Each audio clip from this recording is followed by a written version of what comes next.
We hadden hem u beloofd en hij staat achter de camera's te gluren, heb ik de indruk. 10 keer heeft hij het wereldrecord polstokspringen al verbeterd, dames en heren. Ja, hij krijgt wel een applausje. 2 Olympische gouden medailles en dat op zijn 24ste. Mr. Duplantis, can I say Mondo? Yeah, please. So nice. So nice that you can join us. Nice to be here. It's an honor. You coming straight from Sweden? I'm just going to turn your microphone a little bit this way. Do that. Or maybe someone else can do it. Yeah. This way. Okay. It's broken. Can someone come and fix it? Because it's broken a little bit. Yeah, that's all right. It's messed up. Could you keep it? Yeah, thanks a lot. You coming straight from Sweden? Yeah. Came straight from Sweden. Yeah. When is your competition on the Memorial? Is it Friday or Saturday? Friday. Okay, because you've been to Brussels before. Yeah, a few times. Yeah. Few times. Yeah. What do you think? I like it. You do? Yeah, I do. It's a great meet. Have you ever been to the Memorial? It's a really good meet. I'm coming great. Friday. Nice. Yeah. Good. Yeah, because it's a good meet with good energy. We got some fans at the table. He's following you. He's been following you around. He's a television maker in Belgium. Oh, okay. Quite a big one. Oh, good. So shall we take a look at what happened in Paris? Sure. To begin with? Definitely. Okay, But let's does go. it work with this right now? We'll fix it straight away. Yeah, let's go. Ja, het is wel iemand die het publiek naar het stadion lokt. Je hoort toch de beleving mee in de tribunes daar. En er is nog 1 man die zijn gouden medaille, die al zoveel glans heeft, toch nog dat extra beetje glans kan geven. Alle aandacht nu voor deze man. 6,25 meter. Denk er eens over na.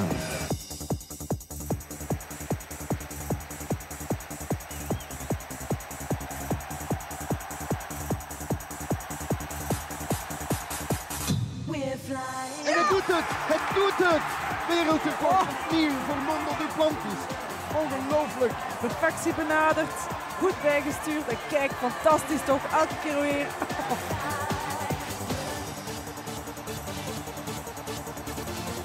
Wat een kerel is dat toch!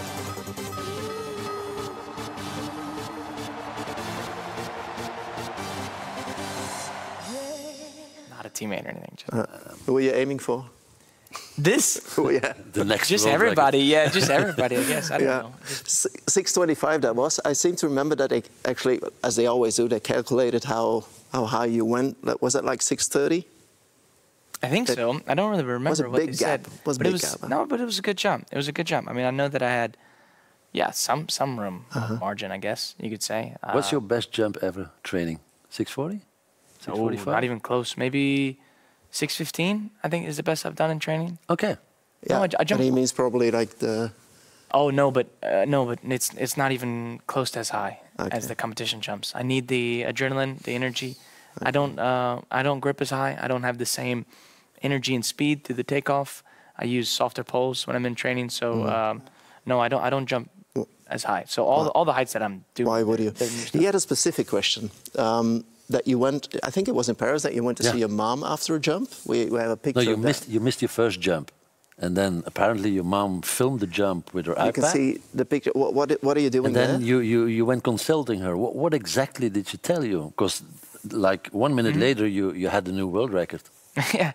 Yeah. I mean, I guess for anybody that's watching that doesn't know my story, I'm coached by my parents, and so it's been like that from the very beginning. My mother was a heptathlete, father was a pole vaulter, and they're both my coaches. You can see them alongside me during the Olympics and all the competitions. But I think then for the world record, I think it was just more the run. I was just trying to figure out the run, and it's a very specific rhythm and feeling. So what specifically does she tell you at that moment? Like, I don't know, too many steps, too close, too... What was it? I don't know. I actually have to think. You were living the dream, so... Yeah, kind of. Yeah, I mean, I think really it's just like finding those first few steps and finding like the feeling within then, because then it kind of sets up the rest of the jump. And I think that also maybe I was being a little bit too timid on the last few steps rather than really just attacking it, because I really need to make sure that I hit it with all the energy that I have to do something like that. But doing what every coach is doing between jumps, I guess, huh? Yeah, small little margins and small little details. Yeah. Mondo, 10 times the world record, 2 times Olympic champion, and you're 24. 24. Is that old enough to realize what position you have these days in athletics? Probably not. Probably not. I mean, I think that, I don't know, I guess like as humans, you adapt to your situations, whether for good or for bad. I mean, you just, it becomes normal in a way. And I feel like for me, I always had the confidence that I can be in the situation that I am now. And of course, I'm very grateful and thankful for a lot of people and a lot of things that have happened the way that it has happened, because it's fortunate. But then at the end, you just feel like, yeah, this is what it's supposed to be like. But what does it take for a 24-year-old to handle all that? Because, I mean, everyone wants you in a TV studio, I mean, everyone wants a little bit of Mondo Duplantis. So how do you cope?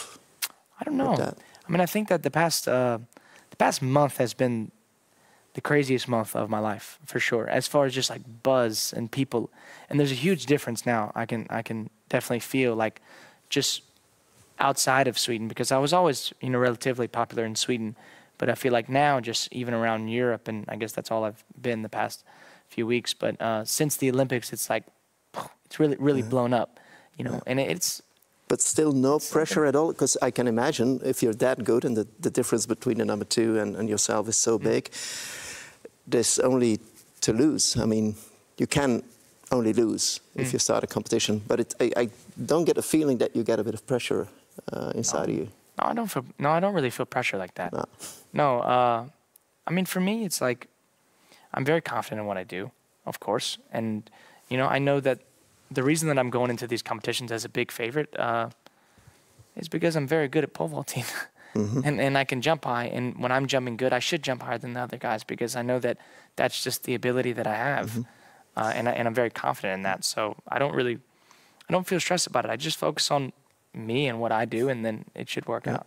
What exactly makes you so much better than, not than the guys at this moment, but than anyone ever before? I mean, I'm 50. Yeah. So I was watching Sergei Bubka and I said, oh, he was considered as the record never to be broken again. Yeah. Sure. So now there's Mondo Duplantis and going like more than 10 centimeters. He was like 6'13", I think, was his highest jump. Yeah, a little bit in that area, yeah. So 6'26" now. Yeah. So what makes you, what concrete things, what stuff makes you so much better than anyone else?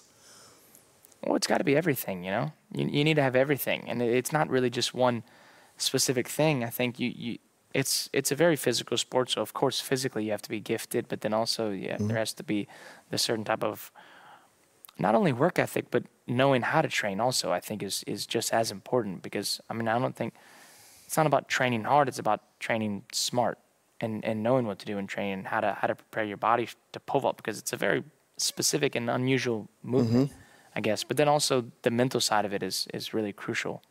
And do your parents play a role in that? The fact that your parents are basically coaching you, does that matter? They know you, I suppose, very well. Yeah. Better than anybody else, probably. Yeah.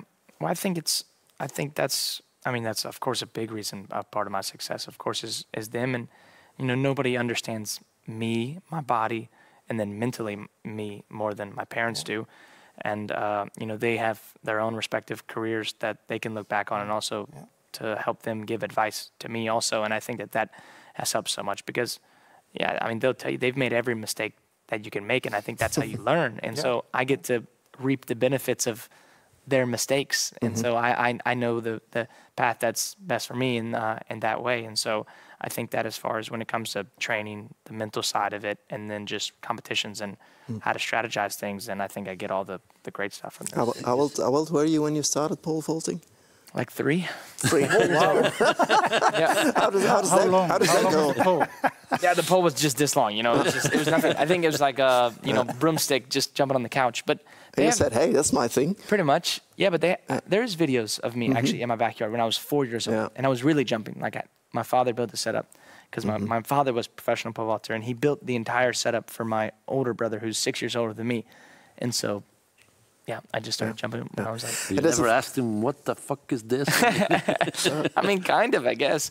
I mean, for me, it was just normal. It was like playing football. You just kicking the ball around. It's not like playing football. Not at all. It's not. No, it's completely weird and exotic and a strange sport. But for me, when I was younger, it felt like it was the most normal thing ever, because it was just what my brothers did. It was what my father did, and it was just like, just pole vault. Let's go back to what you need to be a good pole vaulter. And I knew you were fast. my colleagues of the sports section here, they told me. But what you did, the race with Carsten Warholm, we're going to show the footage. And okay, it's a bit of entertainment as well, of course. He's a good friend of ours. So you build it up like a boxing match. Can we watch that race, please? This was a preparation.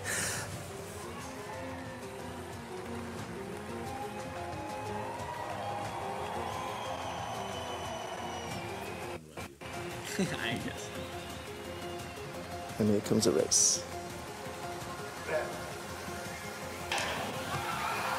Duplantis gets the best start as expected, but Warholm is right there with him. Duplantis is not giving this up, though. Warholm tried to chase him down, but Duplantis continues to go away. Duplantis gets it with a look back. 10:37. So you're racing actually the world record holder on the 400 meters hurdles, Olympic champion in Tokyo, number 2 in Paris. And I knew you were fast, but 10:37. I killed him, huh? Yeah. And you stopped running like the last 10 meters. You even watched him and smiled at him like, that was part of the game, I guess. Yeah, a little bit. No, I mean, honestly, I knew that I'm fast. Of course, I do a lot of sprint training, more sprint training than I think any other vaulter, and because we understand the importance of speed. I mean, speed kills, and speed is how you create the most energy through the takeoff, and that's how you use stiffer poles, grip higher, and that's how you get higher in the air. And so it's very important in my event. And what time would be possible if you would have focused on the sprint? Sub 10? Sub 10 maybe is a bit of a stretch. I mean, maybe low and faster than what I ran here, of course, because this is probably not even the best time of the year either. I mean, after the Olympics, you start to let loose a little bit, and you start to lose a little bit your form. It starts going a little bit down. But of course, I was still in decent shape. But I don't know really what I mean. It would be okay. It wouldn't be anything compared to the Americans and Jamaicans. Give it a try. But as far as Europeans, then maybe I could do a little bit of damage. Well, what we saw there of Mondo Duplantis is he a bit of an entertainer as well in circumstances like these? Yeah, I mean, I guess so. I like it. Yeah. The best part was your press conference the day after. Do you have any memory about that? Your voice was gone. You were sitting there. I mean, clearly there was some alcohol in between. You mean after the Olympics? Yeah. Yeah. But it was the Olympics. Yeah, and it was a tough morning. Not much sleep, but it was like I had. I won the Olympics and I broke the world record, and then I had like the biggest family reunion ever because, of course, I also, for those that don't know, I lived half my life in the United States also, so I have split families between the United States and Sweden, and it was probably the biggest family gathering that we've ever had, and then we also had quite a bit to celebrate too. So work hard, play hard. Work hard, play hard, or play hard, party hard, whatever you want to say. But yeah, we had a big night. Is that also what makes you? It's like for us, I'm not a big expert on athletics, but the way I'm looking at you is like you had Usain Bolt like being bigger. This is what is happening to you now. This is the way I feel it. Is that also part of it, like taking it all in and taking the audience into your performance and becoming a big star that goes beyond the sports of athletics? Yeah, I guess in a little bit. In a way, but it has to be natural, It has to just. That's what it is. It feels natural. It does come natural to me to a certain extent. I mean, whatever I'm doing is just spur of the moment, and it's just a feeling. If I want to get the crowd engaged and I want to get everybody fired up, it's just because it's what came to me in the moment. It's nothing that's forced or canned, and I think that people feel that too. They can feel when something's a little bit too pushed, and you don't want it to. Yeah, you don't want to force it, I guess, is really what I'm trying to say. So for me, I mean, I guess, and you also grow into it in a way. I mean, if you look at videos of me when I was 17 years old or 18 years old, the first time I was at Memorial Van Damme, the competition here on Friday, I'm not the same person that I was, then and then. And it's not because I'm trying to be somebody that I'm not. It's more just because you grow and you develop and you feel the role that you're in a way also. But you just have to be authentic. I think that's the most important. What kind of a person is Mondo Duplantis when he's not in the stadium? Are you a family man? I'm a family man, yeah. I have very, very close relationship with my family, also my girl's family. And so I would say that's what I spend the majority of my time. Party animal? Other than that, no, not a party animal. I mean, it depends on who you ask, I guess. But I mean, party animal it is. I think pole vaulters are, well, it takes a certain type of crazy person to be a pole vaulter because it's a crazy sport. And so I think that we're all a little bit, you know, it's like the like that jumpers. in a way, which I think, so I think out of the track and field, you know, community, I think we're the ones that have the most fun. Yeah. Do you have any privacy left at the moment? I guess it just depends, but not as much as it was before. Not all that much, which is a bit weird, actually. But, you know, but that's okay. I mean, I guess it comes with it in a way. It's very unnatural, though. You know, you don't really get used to it. That's kind of the only bad part about it is you don't get used to it, like when it comes to like selfies and people knowing you and stuff like that, because you forget.